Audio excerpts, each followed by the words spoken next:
तुम्हें खैर राखिए नो पूजू हो तो और तेरा गजब भैया नो के दंडी पूजे, पीपल पूजे और तुलसी ने पूजे और इनका आगे हाथ जोड़ के नो के हमारे दूध और पूत की सुरक्षा करिए हो, या अपनी सुरक्षा तो कर लियो, ये पीपल और ये तुलसा इन बकरा खा जा। तो परमात्मा कहे हमने ये भी भगवान मान लिए और भगवान को भगवान मानना नहीं है, तेरा गजब भैया। अब परमेश्वर कबीर जी हमें याद दिलाते हैं। अब जैसे कि आपको रात्रि के समय सत्संग सुनाया था, उसमें बताया था कि वो परमात्मा सतलोक से चलकर आता है, गति कर कर आता है, वो तीसरे लोक में रहता है, ऊपर मुक्ति धाम में, सतलोक में। एक तो ये काल का लोक है, 21 ब्रह्मांड का अक्षेत्र है, और इसको सरपुरुष भी कहते हैं, इसको ब्रह्म भी कहते हैं, जो श्री ब्रह्मा, श्री विष्णु, श्री शिव जी के पूज्य पिताजी है। और दूसरा लोक कहा जाता है सात संग ब्रह्मांड का क्षेत्र है, जो अक्षर पुरुष का है, परब्रह्म का है, जो गीता जी अध्याय नंबर 15 के श्लोक नंबर 16 में 2 सरपुरुष और अक्षर पुरुष 2 प्रभु बताए हैं। और 17वें में कहा कि उत्तम पुरुष है तो अन्य, वो वास्तव में श्रेष्ठ पुरुष यानी परमात्मा तो इन दोनों से कोई और है। तो वो उस तीसरे लोक में सतलोक में रहता है, वहां से गति करके बिजली जैसी गति से यानी सेकंड के अंदर यहां आ जाता है। नानक साहब जी कहते हैं नीच जात परदेसी मेरा, छन आवे छन जावे बे, कि 1 सेकंड में पृथ्वी पर 1 सेकंड में सतलोक में देखता हूं उसको। नीच जात जिसको तुम धानक कहते हो वो पूर्ण परमात्मा है, वो परदेसी। तो वहां से वो सचखंड से गति करके आता है, अपनी प्यारी आत्माओं को मिलते हैं और फिर उनको तत्व ज्ञान से परिचित कराते हैं। इसी अपनी महिमा के अनुसार, अपने गुणों के आधार से, जिसके विषय में सदग्रंथ बताते हैं, तो परमात्मा आदरणीय गरीबदास साहिब जी को मिले थे गांव छुडानी, जिला झज्जर, हरियाणा के अंदर।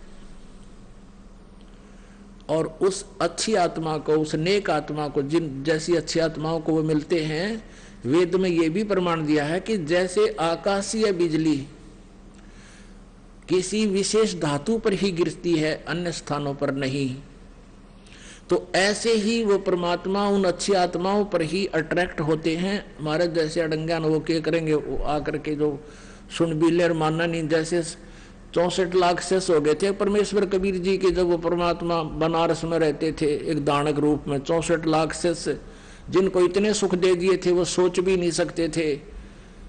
इस मालिक की कृपा से उनको नाम जाप से इतना लाभ हुआ था। और फिर परमात्मा ने परीक्षा की थी कि भगवान को कैसे पहचाना इन्होंने, केवल सुखों से ही वो भगवान मान रहे हैं या कुछ मेरे से परिचित भी हैं। तो सभी भाग गए थे हम छोड़कर भगवान को। वो सुनाएंगे कथा भी समय आने पर। वो परमेश्वर गरीबदास साहिब जी को मिले थे, उस अच्छी आत्मा को। और फिर वो 10 वर्ष के थे उस समय। गरीबदास साहिब जी किसान परिवार में जन्म था, जाट परिवार में गरीबदास जी का। 10 वर्ष के बालक अपने ही खेतों में गौएं चरा रहे थे, वहाँ गवाले बनकर गए हुए थे। वहाँ से परमात्मा उनकी आत्मा को सचखंड लेकर गए थे। वो बच्चा मृत हो गया था, शरीर उसका निढाल हो गए थे। गांव वाले गांव में ले आए थे, उसको अंतिम संस्कार करने की तैयारी कर रहे थे। 5-6 घंटे लग गए थे इस प्रोसेस में। परमात्मा उस आत्मा को ऊपर लेकर गए। गरीबदास जी की आत्मा को ब्रह्मा का लोक दिखा, विष्णु का लोक, शिव जी का लोक, धर्मराज का लोक, फिर सब दुर्गा का लोक, ब्रह्म लोक, और ये जहाँ ये काल 1 लाख जीवों को खाता है वो स्थान दिखाया। फिर सचखंड में लेकर गए, वहां परमात्मा ने अपना वास्तविक रूप दिखाया। और फिर उस प्यारी आत्मा को वापस छोड़ दिया। फिर उस गरीबदास साहिब जी ने उस परमात्मा की महिमा का एफिडेविट दिया। अमृतवाणी में वो बोला, परमात्मा ने वो ज्ञान फीड कर दिया गरीबदास जी की अंतःकरण में। अब जैसा कि आपने सुना कि उस परमेश्वर ने कैसे कैसे चमत्कार करके दिखाए जो भगवान किया करते हैं, लेकिन हम फिर भी उनको परमात्मा नहीं मान सके, नहीं उनको परमात्मा स्वीकार किया, जिस कारण से हम भटक रहे हैं। वो परमात्मा यहाँ ज्ञान देने के उद्देश्य से आते हैं और वो क्या बताते हैं कि तुम हिंदू और मुसलमान दो नहीं हो, सिख और ईसाई ये भिन्न नहीं हो, तुम मेरे बच्चे हो। आप मुझे पाने के लिए ही विभाजित हो चुके हो। आज मैं तुम्हारे समक्ष खड़ा हूं, मैं तुम्हारा भगवान हूं, तुम मेरे बच्चे हो, मैं तुम्हारा पिता हूं। लेकिन इन काल के दूतों के द्वारा हम इतने भ्रमित कर दिए जाते हैं, हम परमात्मा को साक्षात खड़े को भी नहीं पहचान पाते, हम इतने अबोध बन जाते हैं। अब क्या बताते हैं भगवान कबीर परमेश्वर जी, मैं रोवत हूं सृष्टि को, ये सृष्टि रोवे मोहे। कहे कबीर हमरे वियोग को, समझ ना सकता कोई। गोता मारूं स्वर्ग में, जा बैठूं पाताले। कहे कबीर ढूंढता फिरूं मैं अपने हीरे मोती लाल। तुम हीरे और मोती लाल हो उस परमात्मा के पुण्यात्माओं, आप जी को ढूंढ रहे हैं परमेश्वर। अब जैसे ये ज्ञान गंगा नामक पुस्तक आप तक पहुंचाई परमात्मा ने, और आप उसको पढ़कर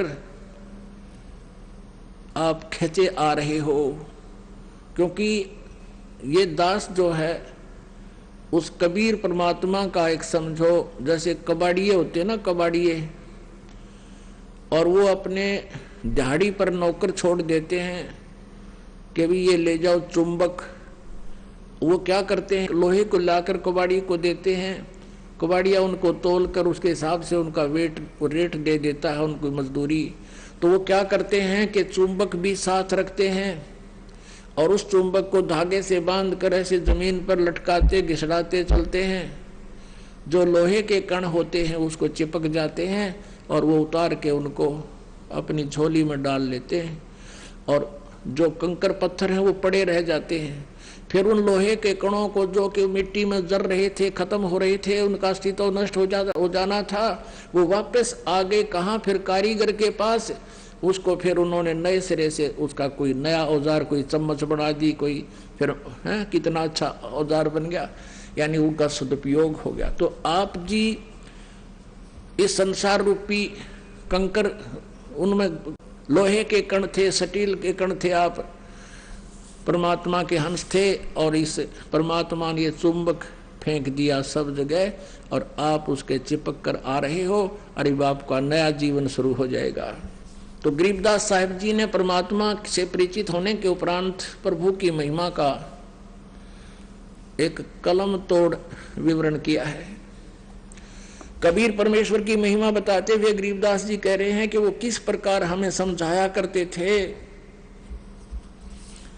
हिंदू और मुसलमानों को समझाया करते थे कि तुम साधनाएं गलत कर रहे हो। अब परमात्मा काजी मुल्ला जो मुसलमान धर्म को भ्रमित किए हुए हैं उनको कहा करते थे, और उधर से पंडित ब्राह्मणों को, पांडवों को और ये नकली मंडलेश्वरों को कहा करते थे कि तुम साधना गलत बता रहे हो, तुम भी परिचित नहीं हो, इन भोली आत्माओं को गुमराह करके काल के जाल में फंसाए बैठे हो। तो सच्चाई कहने से परमात्मा के कबीर जी के वो सभी शत्रु बन गए थे। कौन? मुल्ला और काजी और पंडित, और वो उस टाइम के गुरुवर हिंदू धर्म के।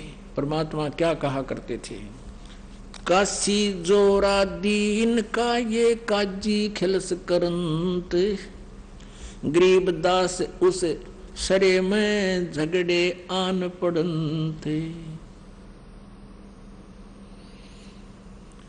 सुन काजी राजी नहीं, आप अलह खुदाए, गरीबदास किस हुक्म से तुमने ये पकड़ पछाड़ी गाय।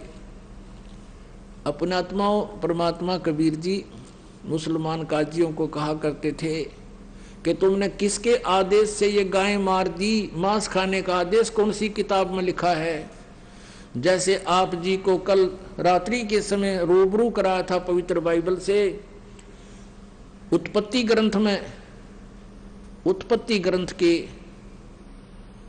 और अध्याय नंबर 1 के श्लोक नंबर 26 और 27 में स्पष्ट किया, 28 में, कि परमात्मा ने कहा मनुष्य को मैं अपने जैसा अपने स्वरूप में बनाऊंगा, और ऐसा ही परमात्मा ने अपने जैसा मनुष्य को रचना कर दी, नर और नारी करके उनकी उत्पत्ति कर दी।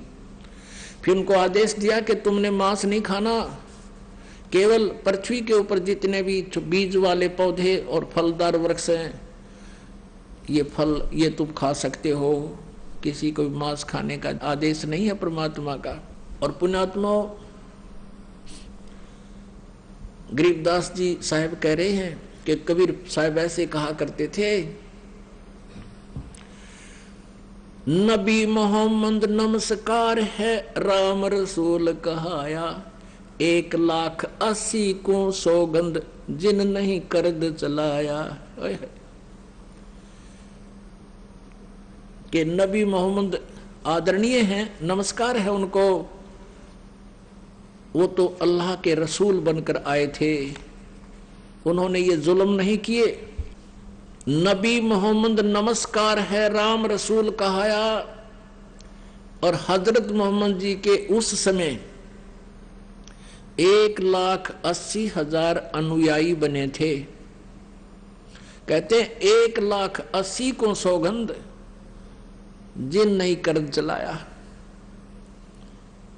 कसम है उन महापुरुषों की कि उन्होंने ऐसा जुल्म नहीं किया जो तुम करवा रहे हो और कर रहे हो। अपने आत्मा मुसलमान धर्म को लगभग 1400 वर्ष हो गए। इसमें तो बुराई घर कर जाना कोई बड़ी बात नहीं। जैसे ये सिख धर्म है, ये तो ज्यादा से ज्यादा 500 वर्ष पुराना है, और गुरु ग्रंथ साहिब आपके पास उपलब्ध है, उसमें पढ़ के देख लो, जो कहीं भी मांस खाना और शराब पीना लिखा हो,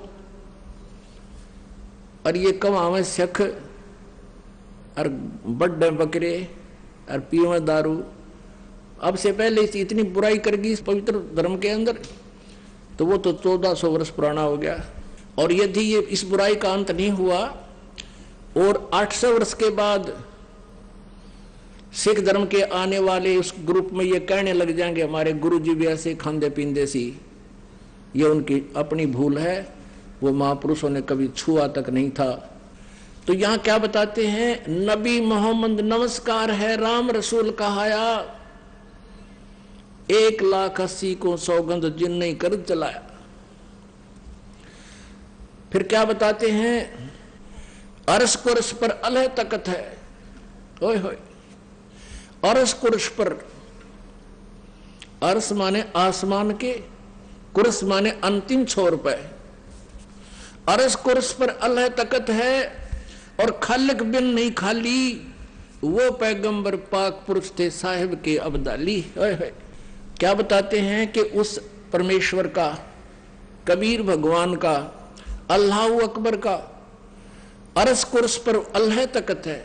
अधर दुलीचे पड़े गुरुवन के, यानी अधर माने ऊपर, दलीचा माने वो बैठन का था स्थान, उसको हम सिंहासन भी कह देते हैं, तकत भी कह देते हैं। तो कहते हैं अर्श कुर्श पर अल्लाह तकत है, और खालिक माने परमात्मा के बिना कण भी खाली नहीं है, यानी उसकी दृष्टि से कोई जीव बाहर नहीं है। और वो पैगंबर पाक पुरुष थे जो 1,80,000 हजरत मोहम्मद पैगंबर जी के अनुयायी हुए, और अन्य जितने भी ईसा जी, मूसा जी, जितने महापुरुष हुए, कहते वो तो पवित्र आत्माएं थी, वैसा जुल्म नहीं करते थे जैसा तुम कर और करवा रहे हो। अर्श कुर्श पर अल्लाह तकत है, खालिक बिन नहीं खाली, वो पैगंबर पाक पुरुष थे साहिब के अब्दाली। अब उसी दृष्टिकोण से कह रहे हैं कि तुम कौन सी किताब में लिखा जो तुम ये जुल्म कर रहे हो। क्योंकि परमात्मा ने जो आदेश देना था पवित्र बाइबल में, उत्पत्ति ग्रंथ में, 6 दिन में सृष्टि रची, 7वें दिन वो जो कहना था, सुनना था, आदेश देना था, विधान बताना था, वो बताकर चले गए। उसके बाद अब ये कुरान शरीफ के अंदर आप पढ़िएगा, लगभग 60% विवरण पवित्र बाइबल वाला है। और ये आदम जी को अपना आदि पुरुष मानते हैं, दोनों धर्म, ईसाई और मुसलमान धर्म के अनुयायी। तो बाबा आदम जो है, और उसी का विवरण है वहां पर पवित्र बाइबल में, और परमात्मा ने जो आदेश दिया था कि कुछ किसी ने मांस नहीं खाना, ये आहार है तुम्हारा, बीजदार पौधे जैसे गेहूं, चना, ज्वार, बाजरा, ये जो कुछ भी है, और बाकी काजू, किस्मत, सेब, संतरे, ऐसे मोहन मेवा दे रखी भगवान ने, फिर अड़ंगा खावें। तो वहां उसके बाद जैसे पवित्र बाइबल में आपको आगे पढ़ने को मिलेगा, उसमें क्या लिखा है कि ऐसे खुरों वालों का मांस नहीं खाना, ऐसे पशुओं का मांस खाना, ऐसों का नहीं खाना। ये उनका किसका विधान है? ये भगवान का नहीं है, ये किसी फरिश्ते ने या किसी अन्य देव ने या किसी महात्मा पुरुष ने अपनी सोच उसमें लिख दी, वो मालिक का आदेश नहीं है। और यदि उस परमात्मा के विधान को ना मानकर हम किसी अन्य देव या फरिश्ते का आदेश पालन करते हैं तो भगवान के विधान को हम तोड़ रहे हैं। जैसे एक थानेदार से मित्रता थी किसी व्यक्ति की, उसने अपने थानेदार मित्र से कहा कि मेरा गवांडी, मेरा पड़ोसी मुझे बहुत परेशान करता है और मैंने सब तरह से उससे प्रार्थना कर ली, मान नहीं रहा, कोई यत्न करो। अब उस दरोगा जी ने कह दिया अपने मित्र से कि मार उसका लठ, माफ देख लूंगा। अब मित्र का आदेश पाके उस व्यक्ति ने, दरोगा का आदेश पाके, अधिकारी का, अपने पड़ोसी के साथ झगड़ा ठान लिया और उसका सिर में लठ मारा, वो मारते मर गया। अब राजा का विधान था कि कोई किसी की मृत्यु हत्या करेगा तो उसको सजाए मौत मिलेगी। अब उस नालायक ने एक अधिकारी की आज्ञा का पालन करके राजा का विधान भंग कर दिया, जिस कारण से उसको सजाए मौत होगी, उसकी भी फांसी लगी। तो पुण्यात्माओं, परमात्मा का आदेश विधान है कि मांस नहीं खाना मनुष्यों के लिए, फलदार वृक्ष और बीजदार पौधे, नथिंग एल्स। और फिर आगे चल के किसी फरिश्ते ने, जैसे आपने देखा ये पवित्र बाइबल में ऐसा प्रमाण है कि कोई फरिश्ते आकर के किसी में बोलते हैं ऐसे ऐसे बकरा भेंट चढ़ा दो। जैसे आपने देखा होगा हिंदू धर्म में कोई भूत बोला किसी में, मैं भैरव हूं, बकरा चढ़ाओ, दारू पीऊंगा। अब बेटी के बाप तू बड़ा हलवा खा ले, फिर वो डरते उसको बकरा भी कट बनावे और उस नवकम्यता शराब भी पिलावे और फिर भी उद्मस्ता रहे वो, क्योंकि सत भक्ति और भगवान की दया बिना ये आपत्ति टला नहीं करती, दूने पाप बढ़वावे है। तो वो आदेश यदि पवित्र बाइबल में ऐसा है, कहीं लिखा है, तो परमात्मा का आदेश नहीं, किसी थानेदार का आदेश है और उसका पालन करने से आप दोषी हो गए, आपको सजा मिलेगी, ये छूना भी नहीं। सुन का जी राजी नहीं आप अलह खुदा, गरीब दास किस हुक्म से तन पकड़ पछाड़ी गाय। अब कबीर साहब की महिमा को गरीब दास जी सुना रहे हैं और बता रहे कबीर साहब की और उन काजियों की वार्ता। परमात्मा कबीर जी कह रहे हैं कि एक काजी तेने किसके आदेश से गाय मार दी, कत्ल कर दिया इसका। और फिर बताते हैं ये गौ क्या है, गौ हमारी मात है, पीवत जिसका दूध है, गरीब दास का जी कुटिल तन कत्ल किया औजू दे। अब जिसका हम दूध पीते हैं उसको मां की दृष्टि से देखते हैं। पहले गाय ही होती थी अपने भारतवर्ष में, भैंस नहीं थी। अब गौ भी माता है और भैंस का दूध पीवांगे तो भैंस भी माता है, और बकरी का दूध पीवांगे तो बकरी भी माता है, यानी आदरणीय है वो। फिर उनका मांस खावें तो क्या कहते हैं, गौ हमारी माता है, पीवत जिसका दूध, गरीब दास का जी कुटिल तन कत्ल किया औजूद।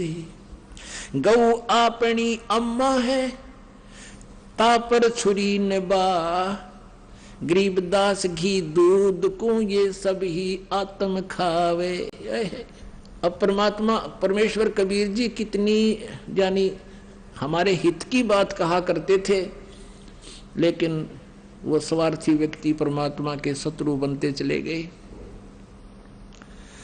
कि गऊ अपनी अम्मा है, इस पर छुरी न बाह। और कबीर साहब कहते हैं कि गरीबदास इस घी दूध को सब ही आत्म खा। यानी गऊ ना तो हिंदू को बना करती दूध पीते ना मुसलमान को, और कहते फिर इसका मांस खाते हो। अब एक गाय लगभग 6-7 बार बच्चा देती है और लगभग 10 वर्ष तक या 8-7 वर्ष तक वो दूध पिलाती है आपको। आप उसका दूध पियो और मांस तो एक बार खा के तुमने फारिग कर दिया और पाप के बागी बन गए। आपका भी पेट भरा, आपके बच्चों का भी पेट भरा है, और बिना ज्ञान के तुम पाप के भागी होते हो, गऊ का मांस खाते हो काजियो। ये तुम्हारा प्रोसीजर अच्छा नहीं है, तुम गलत कर रहे हो, भगवान के दोषी बन और बना रहे हो।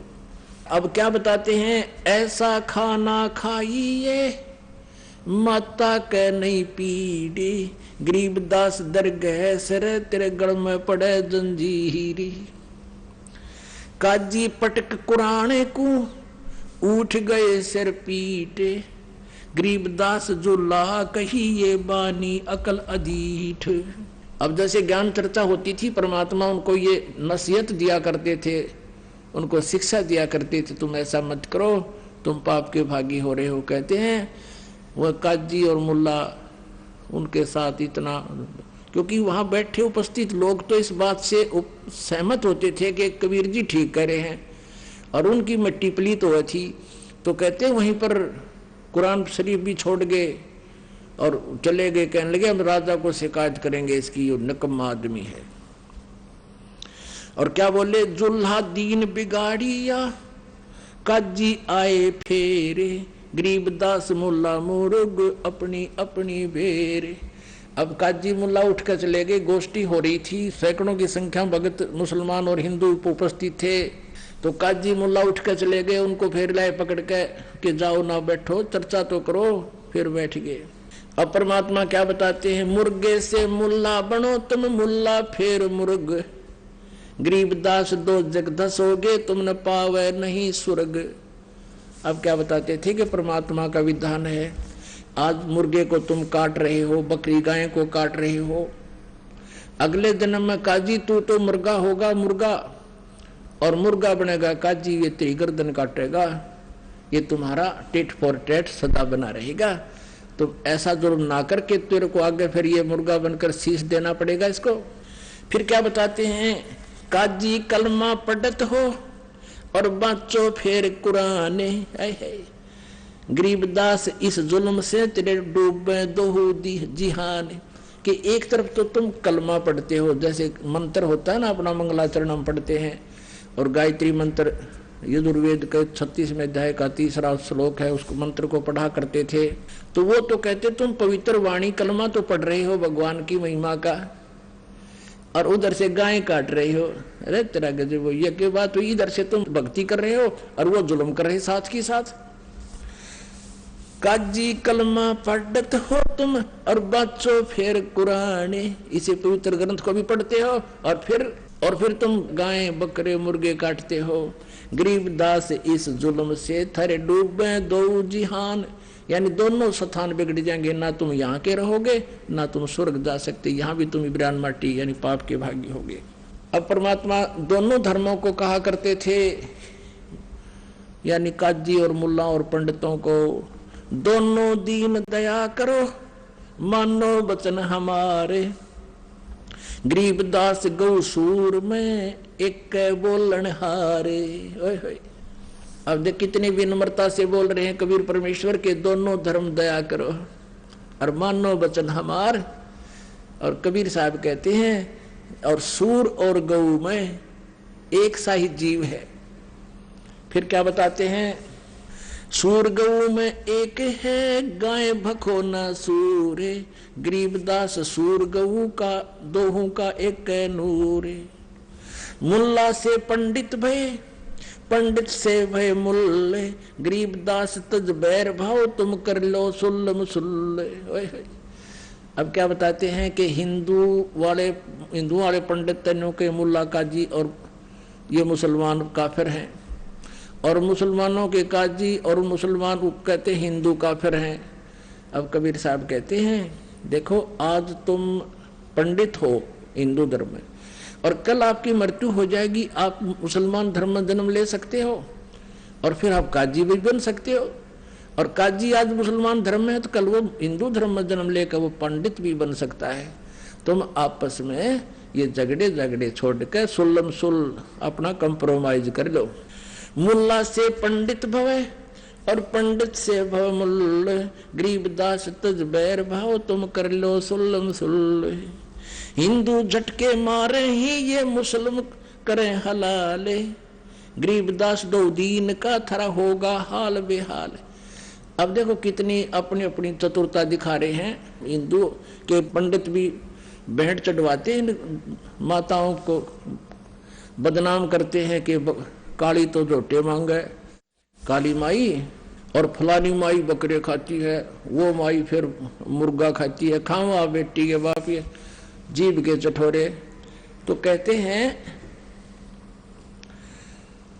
कि ये क्या बताते हैं कि वो चतुर गुरु हिंदुओं के कि हम तो पशु को जैसे बलि चढ़ाते हैं एकदम झटके से मार देते, उसको पीड़ा नहीं होती है, उसको महसूस नहीं होता दर्द, तब बलि चढ़ाते हैं, हम पाप नहीं करते। और मुसलमान क्या कहते हैं, हम तो कलमा पढ़ते रहते हैं और धीरे धीरे हलाल करते हैं कहीं उसको पीड़ा ना हो जाए। मूर्ख बना रहे, ला तेरी गर्दन काटे, कुकरे कटवा लो, हिंदू कटवाओ ऐसे, और मुसलमान नहीं काटेंगे ऐसे धीरे धीरे, कलजा पाट जाएगा तुम्हारा। तो क्या कहते हैं परमात्मा, पुण्यात्माओं जैसे वाजिद जी जैसे महापुरुष ने राज त्याग दिया परमात्मा पाने के लिए, और शेख फरीद जैसे मुसलमान महापुरुष ने अपना तनमन वार दिया परमात्मा पाने के लिए, कुएं में लटक गए, वापस ऊपर पैर बांध के वृक्ष के, और 12 वर्ष तक साधना करते रहे, सूख गया पिंजर भी, शरीर पर मांस नहीं रहा, अस्थि पिंजर नजर आने लगा। जब कौवे आ गए उसकी आंख खाने के लिए और शरीर पर कोई खाने की वस्तु नजर नहीं आई, उन्होंने और सोच लिया कि ये व्यक्ति मर गया है। तब शेख फरीद ने कहा था कि हे भाई कव्यो, वो मुसलमान था, मुसलमान मांस छू है नहीं, मुसलमान वो है जो मांस को हाथ भी नहीं लगावे। शेख फरीद ने कहा था कव्यो मेरी आंखें मत खाना, मुझे अल्लाह के दीदार की आशा है, मेरे शरीर पर कहीं पर भी तुम्हें मांस शेष दिखाई देता वो मांस खा लो मेरा, पर मेरी आंखें ना छेड़ना, मुझे भगवान के दर्शन की इच्छा है। तो पुण्यात्मा वो थे मुसलमान जिन्होंने कभी मांस छुआ नहीं और अपने कुर्बानी कर दी कि मेरा तुम सब कुछ खा लो पर मुझे मालिक मिल जाए, मेरी वो व्यवस्था ना खराब करना। और यदि जो प्रोसीजर तुमने अपना रखा है हलाल करके कलमा पढ़कर और ऊपर मस्जिद में जाकर आवाज लगाता है मुल्ला या काजी कि हे अल्लाह ये रूह बकरे की आत्मा को बिस्त में स्थान दीजिए। अब परमात्मा कहा करते कबीर जी, जय या रूह तै बिस्त पठाई तो कर तदबीर कबीला भाई। कबीर परमात्मा उन काजी और मुल्ला को कहा करते थे, यदि तू अपने इस प्रोसीजर को, इस वे ऑफ वर्शिप को स्वर्ग जाने की मानता है, तुझे कॉन्फिडेंस है, तो अपने परिवार को भेज, उसको कर हलाल सबको और आदेश दे भगवान को कि इसको स्वर्ग में रखना, मेरे परिवार आ रहा है। यदि कोई मंत्री बन जा और उसको कहीं प्लाट अलॉट करने का आदेश आ जाए ना, वो बकरियां का नंबर ना दे, अपने बड़का का, अपने रिश्तेदारों का, अपनी पत्नी का, बहन का, भाई का, सबसे पहले उनका फार्म भरेगा, बकरियां का कौन नंबर आने दे। तो कहने का भाव ये है कि यदि तुमको ये पर पूरा विश्वास है कि ये बकरियां इस प्रकार बकरे के हलाल करने मात्र से और ये कलमा पढ़ देने से ये स्वर्ग चला जाता है, तो बकरियां का नंबर कोई नहीं आन दे। तो परमात्मा की इन खरी खरी बातों से, सच्चाई से वो सारे चंगर गए, क्योंकि राज तजना सहज है और सहज त्रिया का ने, और मान बढ़ाई ईर्षा ये दुर्लभ तजना ये, और ये तजे बिना भगवान नहीं मिल सकता। हिंदू झटके मारे ही ये मुस्लिम करें हलाले, गरीबदास दोनों दीन का थारा होगा हाल बेहाल। वहां देखियो थारा के बक्कल उतरेगा। बकरी कुकड़ी खा गए ये गऊ गधारा सूरे, गरीबदास उस भिस्त में तुमसे अल्लाह दूरे।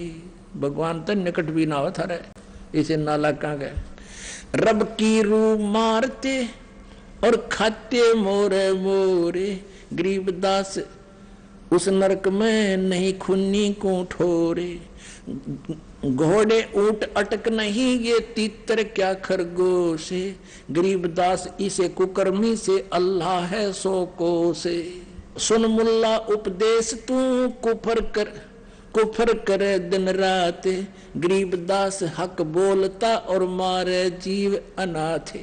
एक तरफ से कहता है मैं हक यानी सही कर रहा हूं और मारे इन अनाथ जीवों को तुम मार रहा है, और कह रहा है मैं ठीक कर रहा हूं, हक कर रहा हूं, अच्छा कर रहा हूं। सुन काजी कलिया किया ये जाड़ सुआद रे जंद, गरीबदास दरगाह में तेरे गल में पड़ेगा फंद।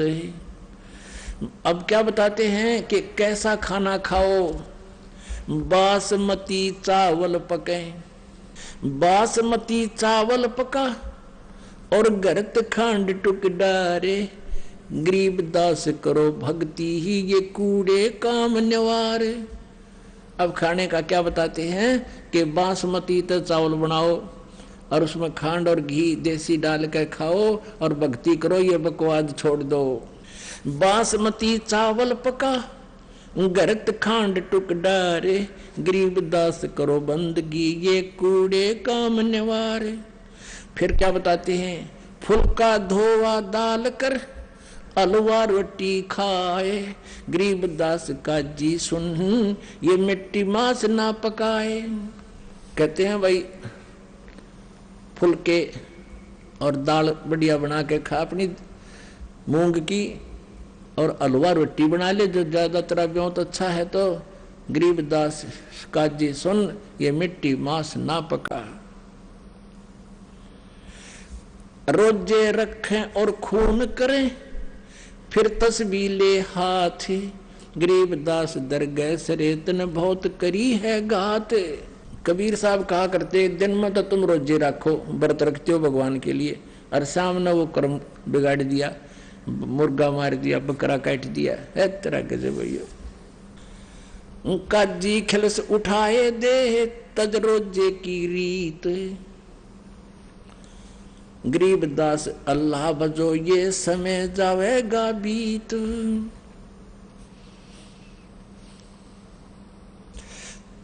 काजी राजी क्यों हुआ जो हती अल्लाह की रूह, गरीबदास छूटे नहीं ये लेखा दूबर दू। अब इस प्रकार के विचार परमात्मा उनके हित में ही दिया करते थे काजी मुल्ला और पंडितों को। लेकिन परमात्मा की वाणी है कि कहें साची मानने बुरी यही परीक्षा नीच, कि उनके भले की कहें भली वो मानने बुरी यही परीक्षा नीच। अब परमात्मा के तो हिंदू भी उसी के बच्चे हैं और मुसलमान भी उसी की आत्मा है। अब वो तो उनको पता है परमेश्वर को कि ये काल के द्वारा प्रेरित हैं और काल चाहता है इनके इतने कर्म बिगड़वा दूं, इनको फिर नरक में ठोक दूं, गणे जनते इनकी आंखें ना खुलें, या फिर गधे कुत्ते बना कर छोड़ दूं, कहीं इनको परमात्मा का पता ना लग जाए, सच्चाई का ज्ञान ना हो जाए। अब काल प्रेरणा से काजी और मुल्ला चिंगर गए, बिगड़ गए और बहुत बड़ा बुरा माना, भगवान के साथ बहुत बदतमीजियां की। अंत में क्या हुआ, एक बार सिकंदर लोधी चला गया काशी में, क्योंकि वो सिकंदर लोधी दिल्ली का बादशाह था, और वहाँ काशी का जो नरेश था, राजा था, वो वीरदेव सिंह बघेला। वीर सिंह बघेला कबीर परमेश्वर जी की शक्ति और ज्ञान से परिचित होकर के, उनकी महिमा से परिचित होकर के उनका शिष्य हो गया था।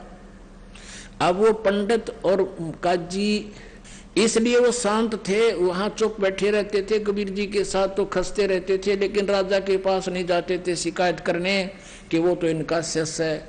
एक बार सिकंदर लोधी दिल्ली का बादशाह, उसके अंतर्गत सभी छोटे नरेश आते थे, वो पहुंच गया काशी में। और लग गया दाव इन नकलियों का। अब वो काजी और मुल्ला हजारों की संख्या में इकट्ठे होकर पहुंच गए राजा सिकंदर लोधी के पास। सिकंदर लोधी ने कारण पूछा कि आज कैसे इतने समूह इकट्ठा होकर आया है, क्या आपत्ति है आपको, बताइए। उन्होंने क्या बताया, उन्होंने क्या बताया कि एक हिंदू कबीर नाम का है और उसने हमारे मुसलमान धर्म की बेइज्जती कर दी।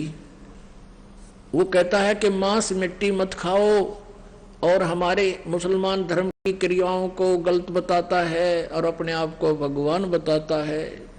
नमक मिर्च और लगाए दी। तो सिकंदर लोधी ने कहा कि लाओ पकड़ के। यूं आदेश पाते ही एक व्यक्ति को पकड़ने के लिए 10 सिपाही पहुंचे। लाए पकड़ कर परमात्मा ने। अपनात्मा वहां हजारों की संख्या में हिंदू मुसलमान दर्शक बैठे, राजा बैठा। राजा ने कहा कि तू कौन है, तू अपने आप को भगवान बताता है, यदि तू अल्लाह का रसूल है तो तेरी परीक्षा लेते हैं। एक गौ मंगा दी, क्योंकि परमात्मा कह रहे थे गौ मत मारो पाप होगा, तो ये तो उल्टे पड़े फिर भूंड की तरह। तो गौ मंगाई और कहा कि इसको हम कत्ल करते हैं तेरे सामने और तू जीवित कर देना कबीर, अगर तू अल्लाह है या उसका रसूल है। हमारे अल्लाह हजरत मोहम्मद ने गाय को मार कर जीवित कर दिया था। अब हजरत मोहम्मद जी ने गाय को कैसे मारा था, उसने वचन से मारा था, शब्द से, अपनी आध्यात्मिक शक्ति से, और आध्यात्मिक शक्ति से ही जीवित कर दिया था, उसका मांस नहीं खाया था। और तुम करो रीस नकल, परमात्मा ने उनको बताया। फिर भी उन्होंने कहा कि ये गाय काट दी हमने, गब गऊ थी, पेट में बच्चा था, माँ बेटों का 4 टुकड़े हो गए। अब सिकंदर लोधी ने कहा कि अब बोल, तू क्यों बैठा है, चुप कर, जीवित नहीं तेरी गर्दन काटेंगे। परमात्मा खड़े हुए और कहा हम ही अलखला हैं कुतुब गोस और पीर, और कह कबीर खालिक दनी हमरा नाम कबीर, मैं हूँ अल्लाह अकबर और हम ही पूरी सृष्टि के मालिक हैं।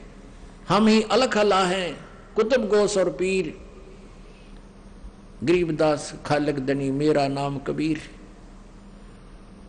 दोनों माँ बेटा एक थपकी उसका मारी, एक बच्चे का, दोनों के शरीर जुड़कर जीवित हो गए और गाय के नीचे बच्चा लाकर दूध की बाल्टी भर दी कबीर परमात्मा ने। बोलो बंदी छोड़ कबीर साहेब की जय।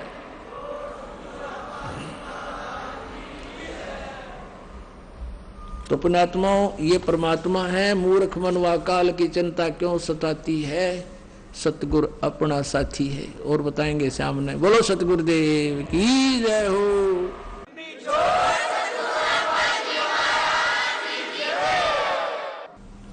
परम पिता परमात्मा पूर्ण ब्रह्म सारी सृष्टि के रचनहार,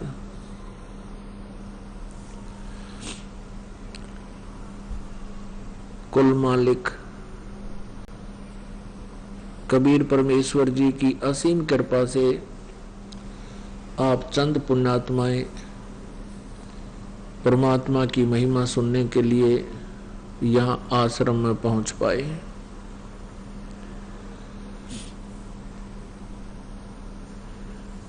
पुण्यात्माओं, सत्संग में आने से आप जी को ये जानकारी होगी कि सचमुच हम बहुत गलत स्थान पर रह रहे हैं। ये स्थान केवल यातना देने के लिए इस काल भगवान ने बना रखा है। जैसे कैद होती है, जेल होती है, तो यहाँ प्राणी को कैसे इस पृथ्वी लोक पर यह भेजता है, और यहाँ परमात्मा की तरफ से कोई सुविधा नहीं है। यहाँ का जो भगवान है, यहाँ का जो स्वामी है, वो काल है। और जिसका नाम काल है तो उसमें रहम नहीं होता है, उसमें दया नाम की चीज नहीं होती जिसका नाम काल है। और ये गीता अध्याय नंबर 11 के श्लोक नंबर 32 में स्वयं कह रहा है कि अर्जुन मैं काल हूं और अब इन सभी सैनिकों का, सभी लोगों का नाश करने के लिए अब प्रवृत्त हुआ हूं। तो इससे अंडरस्टूड है कि यहां जो दुख हमें दे रखा है शायद ये कम ही हो, क्योंकि काल जो है वो केवल दुख ही दे सकता है, सुख नहीं दे सकता। इसी कारण से आप जी कहीं किसी कामवश जंगल में गए हैं, खेतों में कार्य कर रहे हैं या मजदूरी कर रहे हैं, एकदम ओले गिरने लग जाते हैं, शर्मा लगो, आंख फूटो चे टांग टूटो, भागकर इधर उधर किसी वृक्ष या मकान की शरण ले लें तो जान बच सकती है, अन्यथा नहीं। कहीं पर फ्लड आ जाती है, लाखों व्यक्ति बह जाते हैं, मर जाते हैं। अन्य प्राणियों का तो कहना ही क्या, वो कितनी कितनी संख्या में मरते हैं बिलों में, अन्य स्थानों पर। कहीं पर भूकंप आ जाता है, वहां पर भी कई हजारों लाखों की संख्या में प्राणी, मनुष्य, मानव समाप्त हो जाते हैं। आराम से लेट रहे हैं, भूकंप आया, पूरा इलाका नष्ट हो गया, हाहाकार मच गई। ये कोई स्थान है? ये कोई रहने के लायक है? एक राजा है, यहाँ का राजा तो हम सुप्रीम पावर मानते हैं, मुख्यमंत्री हुआ, प्रधानमंत्री हुआ, और उसकी दुर्गति 1 सेकंड में हेलीकॉप्टर क्रैश हो गया, उसके हड्डों का पता नहीं कहां गिरे जाके। तो यहां परमात्मा याद दिलाते हैं कि तुम इस गलत स्थान पर रह करके इस काल के द्वारा ये झूठे सुख को प्राप्त करके भूल गए हो उस पूर्ण परमात्मा को।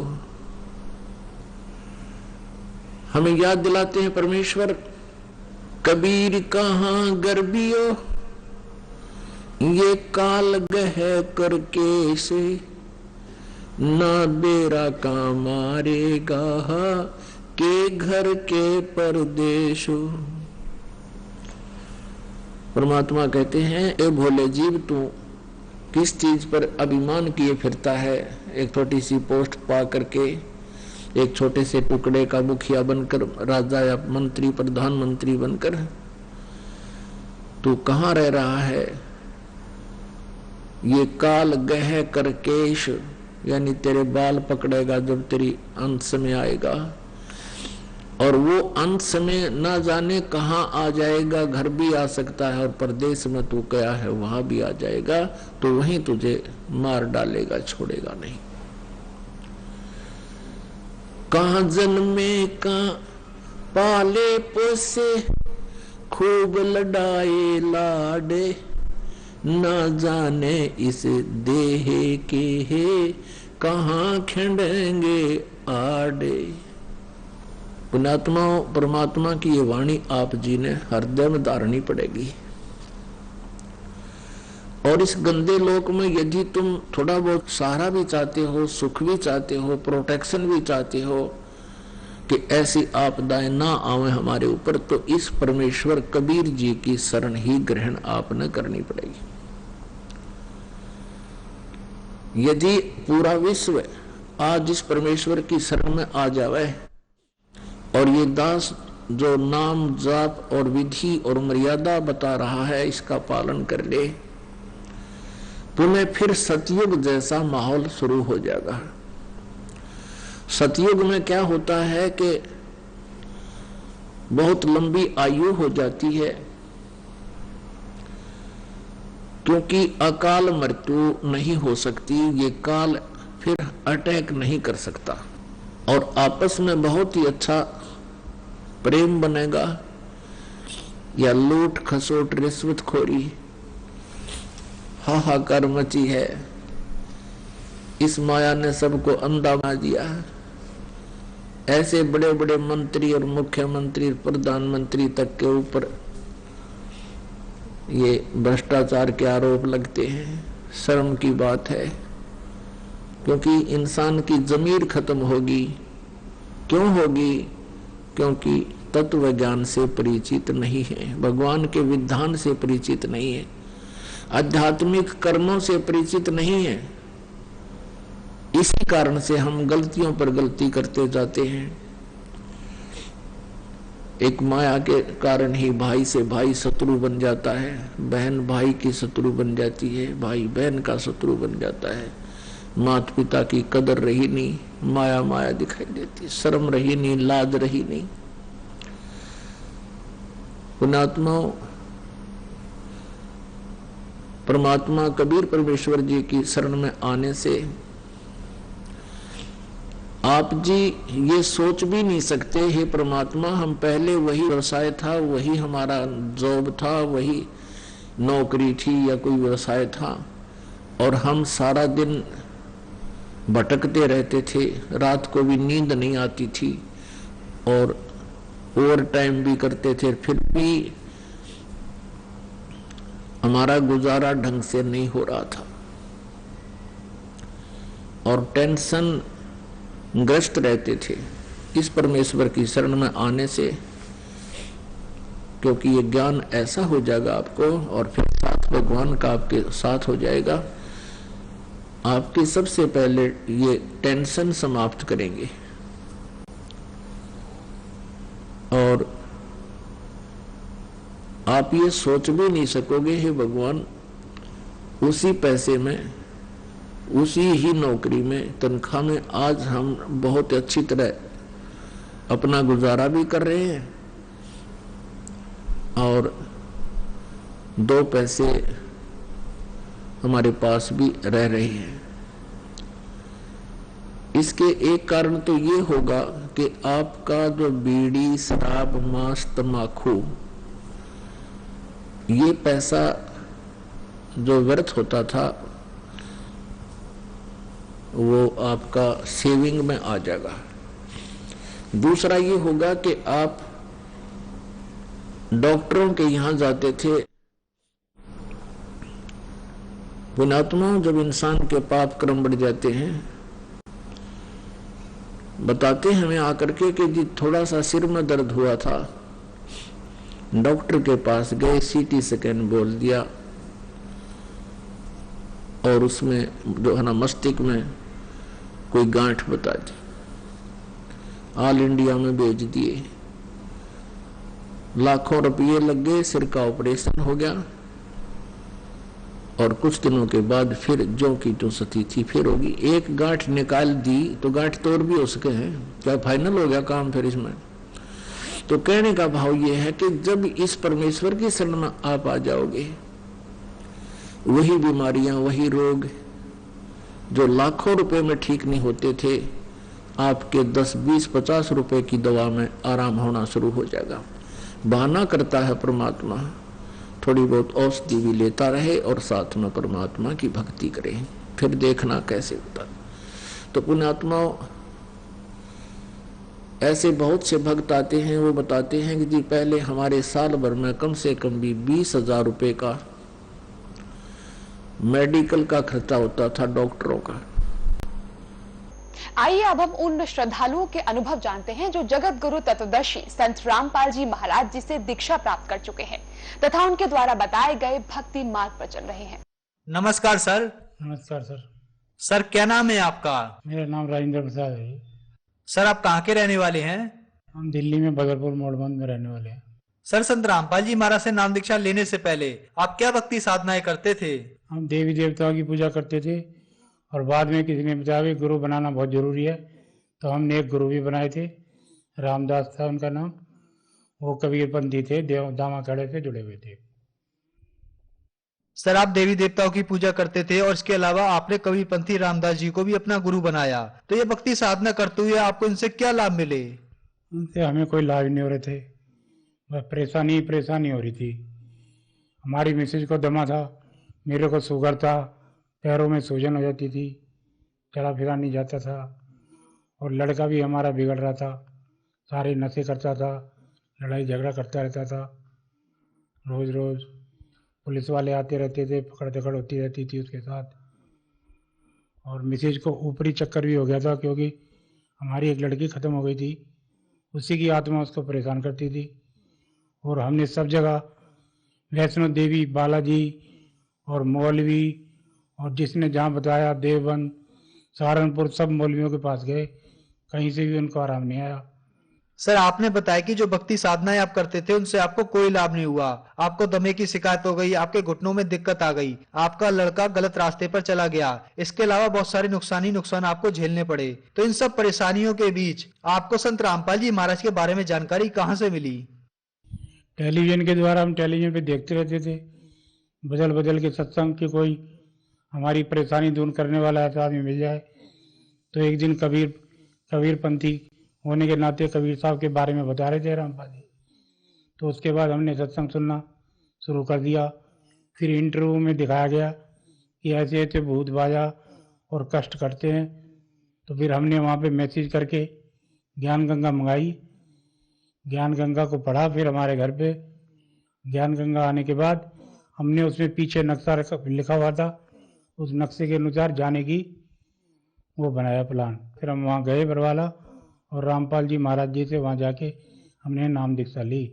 सर, आप बहुत सारी परेशानियों से घिरे हुए थे। टीवी पर सत्संग देखते हुए आपको संत रामपाल जी महाराज की जानकारी पता लगी। फिर उसके बाद सतलोक आश्रम बरवाला हिसार जाकर आपने संत रामपाल जी महाराज से नाम दीक्षा ली। तो क्या संत रामपाल जी महाराज से नाम दीक्षा लेने के बाद आपको कोई लाभ प्राप्त हुए? हमारी मिसेज को प्रेत बाधा थी, वो हमारी एक लड़की खत्म हो गई थी, तो उसी की आत्मा जो है वो घर में आके और उसको परेशान करती थी। हमने सब जगह जाके ट्राई करा, मौलवियों को, और जब भी जो जंतर मंतर करने वाले हैं, किसी से कोई फ़ायदा नहीं हुआ। लेकिन रामपाल जी महाराज जी से नाम दीक्षा लेने के थोड़े ही दिन बाद धीरे धीरे उनकी तबीयत ठीक हो गई, और आज वो बिल्कुल प्रेत बाधा से बिल्कुल ठीक है। जो मेरे आँखों में परेशानी थी तो वह मेडिकल में मैंने दिल्ली में दिखाया, और गुरु नानक अस्पताल है सब में दिखाया। तो उन्होंने कहा कि ये परेशानी तुम्हारी ठीक नहीं हो पाएगी, और अब आपको ऐसे ही रहना पड़ेगा। लेकिन संत रामपाल जी महाराज जी की शरण में जाने के बाद ये बीमारी बिना ऑपरेशन के और बिना किसी दवाई के ठीक हो गई, और मैं दोबारा से अपनी नौकरी करने के लिए तैयार हो गया। मेरे को शुगर की बीमारी थी, और मेरे पैर हाथ इतने सूज जाते थे कि मेरे से चला फिरा नहीं जाता था। और जब संत रामपाल जी महाराज जी से मैंने नाम लिया तो धीरे धीरे ये सूजन मेरी ख़त्म हो गई, और शुगर भी मेरा धीरे धीरे कंट्रोल रहने लगा। अब मैं अपने आप को स्वस्थ महसूस करता हूँ। और मेरे को हार्ट की परेशानी थी बहुत ज़्यादा, और डॉक्टरों ने कह दिया अब ये तुम्हारा हार्ट सही नहीं होगा, आपको ऐसे ही चलना पड़ेगा। लेकिन अब हार्ट की परेशानी भी मेरी धीरे धीरे सही हो रही है। एक और लाभ बताता हूँ कि मेरा लड़का था, एक इकलौता लड़का है मेरा, तो वो सारे नशे करता था, गोली भी खाता था, गांजा भी पीता था, भूटा बिड़की शराब सब नशे करता था, इंजेक्शन होता है वो भी लगाता था, और लड़ाई झगड़े भी करता रहता था, और लड़कीबाजी भी करता था। एक लड़की ने इसके ऊपर झूठा आरोप लगा के उसको तिहाड़ जेल तक में बंद करा दिया था। और बाद में जब हमने उसको मिलने पे जाके बताया कि ऐसे ऐसे हम रामपाल महाराज जी से नामदान ले लिया है, आप उसकी आराधना करो, दंडवत करो, तो आपको भी फायदा होगा। उसके बाद वो वहाँ से उसकी जमानत हो पाई, और उसके बाद उसने भी फिर आके नामदान लिया, और वो धीरे धीरे सारे नशे छोड़ के अच्छी ज़िंदगी अपनी बिता रहा है। संत रामपाल जी महाराज की कृपा से मेरा इकलौता लड़का अब वो सुधर गया, और मेरे साथ भक्ति कर रहा है, और हमारी सेवा भी कर रहा है, जिससे हमें उम्मीद नहीं थी कि ये कभी हमारी सेवा करेगा। और संत रामपाल जी महाराज की कृपा से अब हमारा सारा परिवार नाम दीक्षा लेके भक्ति कर रहा है और सुख से रह रहा है। वो पहले मैं मोटरसाइकिल चलाता था तो मेरा हर हफ्ते एक्सीडेंट होता ही होता था, लेकिन जब से मैंने रामपाल महाराज जी की दीक्षा ली है, नामदान लिया है, तो रामपाल महाराज जी की कृपा से मेरा तब से एक बार भी एक्सीडेंट नहीं हुआ। अगर होना होता है तो होते होते बच जाता है। सर संत रामपाल जी महाराज से नाम दीक्षा लेने के बाद आपके शुगर की बीमारी ठीक हो गई। इसके अलावा आपकी हार्ट की प्रॉब्लम थी वो भी ठीक हो गई। आपकी पत्नी को प्रेत बाधा थी वो भी ठीक हो गई और आपका बिगड़ा हुआ लड़का वो भी सुधर गया। जो आप कभी उम्मीद नहीं करते थे कि आपका बिगड़ा हुआ लड़का कभी सुधर पाएगा, लेकिन संत रामपाल जी महाराज की कृपा से वो भी सही रास्ते पर आ गया और इसके अलावा बहुत सारे लाभ प्राप्त हुए। तो जो श्रद्धालु आपको देख रहे हैं, आप उन्हें क्या संदेश देना चाहते हैं? संदेश हम क्या दे सकते हैं, वो तो रामपाल महाराज जी पूर्ण परमात्मा वही संदेश देखते हैं। हम तो विनती कर सकते हैं, प्रार्थना कर सकते हैं लोगों को कि टीवी पे सत्संग सुनो और ज्ञान गंगा किताब मंगा के पढ़ो। शास्त्र अनुसार भक्ति है। आज सब दुनिया पढ़ी लिखी है और वो पढ़ सकते हैं अपने आप शास्त्रों में क्या लिखा है। गुरुजी उंगली रख रख के पृष्ठ और एक एक चीज पे बता रहे हैं, उसको आप समझो। पहले बहुत दुखी था और जब से मैंने भक्ति ली है तो मेरे को सब सुख मिल रहे हैं। इसलिए मैं सब पब्लिक से, जो भी लोग अब इसको सुन रहे हैं, उनसे कहना चाहूँगा कि पूर्ण परमात्मा संत रामपाल जी महाराज जी से आके नाम दीक्षा लो और पूर्ण सुख प्राप्त करो और बाद में आपको मोक्ष भी मिलेगा। ये ऐसी सच्ची भक्ति है। सर संत रामपाल जी महाराज से नाम दीक्षा कैसे ले सकते हैं? संत रामपाल जी महाराज से दीक्षा लेने के लिए टीवी चैनलों पे सत्संग आते हैं, उनके नीचे फोन नंबर आते हैं। उन फोनों को आप नोट करके फोन करोगे तो आपके घर के आसपास ही जो नामदान सेंटर होगा उसका एड्रेस आपको दे दिया जाएगा और आप वहां जाके निशिकूल नाम दीक्षा प्राप्त करके अपना जीवन सुखी और मोक्ष प्राप्त कर सकते हैं। धन्यवाद सर। धन्यवाद सर।